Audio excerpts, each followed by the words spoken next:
À 16 ans, ma vie était toute tracée. Et subitement, une vague vient tout balayer. Alors tu te dis, et maintenant? Plus rien n'avait de sens pour moi. Je n'avais en tête que ma révolution fantôme, mes amis, l'alcool, la violence. Petit à petit, je détruisais ma famille.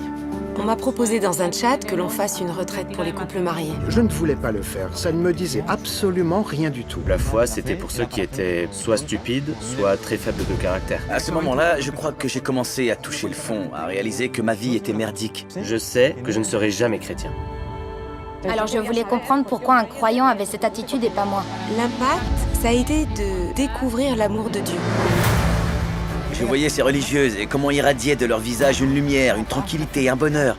Ce que je cherchais sans le savoir, c'est ce que ces femmes possédaient. Je ne savais pas où j'allais. Je ne savais pas ce que j'allais y trouver. Et tout d'un coup, les lumières se sont éteintes et...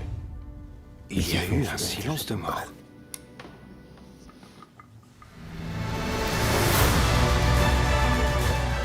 Il y a certains moments dans la vie, des instants, qui polarisent toute votre existence. Tout était plongé dans l'obscurité. Et là, il y avait l'hostie exposée. Je me sentais infiniment aimé.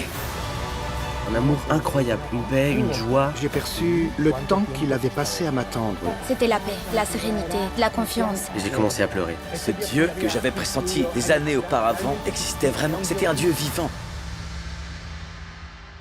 C'est surprenant. Là, il y a la vie.